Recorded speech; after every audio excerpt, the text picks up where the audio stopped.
सत्य को जानने के लिए वन में जाना अनिवार्य नहीं है। अपने निजी, पारिवारिक और सामाजिक दायित्वों का परित्याग भी आवश्यक नहीं है। सत्य तो सदैव हमारे साथ है, हमारे सामने है,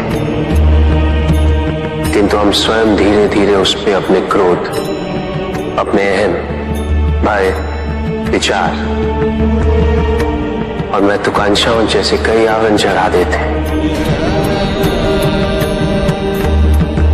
सत्य हमसे नहीं, हम स्वयं सत्य से दूर हो जाते हैं।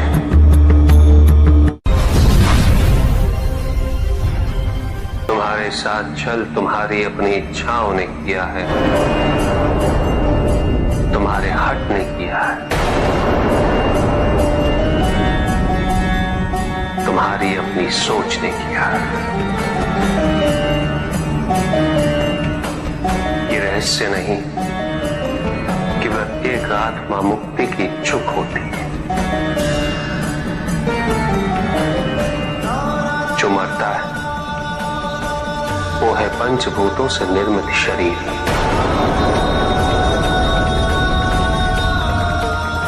किंतु आत्मा तो अजर है, अमर है।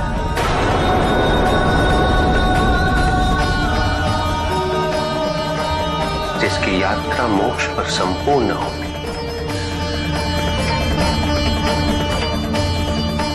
जहां सांसारिक बंधनों से व्यक्ति मुक्त हो जाता है,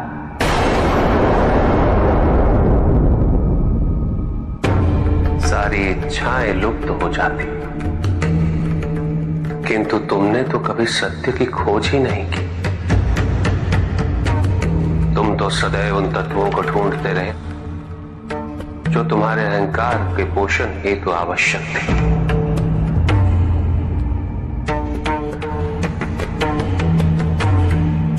किंतु सत्य तो यही है कि ना कोई तुम्हारा है और ना तुम किसी के। जो है वो परमात्मा का है और जो नहीं वो भी परमात्मा का ही है। इस शरीर में तुम इस सत्य से अनभिज्ञ हो, किंतु इस शरीर के पूर्व तुम्हें इस सत्य का बोध था और इस शरीर के पश्चात भी रहेगा। प्रश्न ये है कि क्या तुम इस सत्य को अभी स्वीकार करना चाहते हो? यदि करते हो तो परिवर्तन का मार्ग स्वतः प्रदर्शित हो जाएगा। आजीवन तुम प्रत्यक्ष को ही सत्य मानते रहे, परोक्ष सदैव महत्वहीन रहा। तुम्हारे पास यही अवसर है उस भूल को सुधारने का। भक्ति हेतु यदि कुछ अनिवार्य है तो केवल भक्ति ही।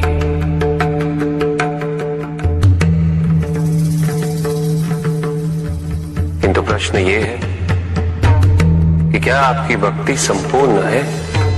विश्वास और भ्रम के बीच की रेखा अत्यंत महीन होती है।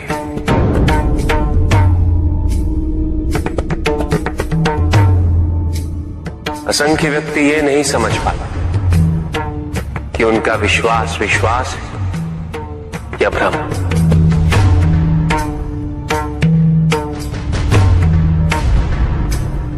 मुझ तक पहुंचने के लिए किसी और की आराधना अनिवार्य नहीं। मेरे सच्चे भक्त तो मुझे किसी भी रूप में पूज सकते, किसी भी रूप में प्राप्त कर सकते। ओम नमः शिवाय। पुरुष और प्रकृति एक है, वो कभी पृथक नहीं हो सकते। शक्ति शिव के बिना अधूरी है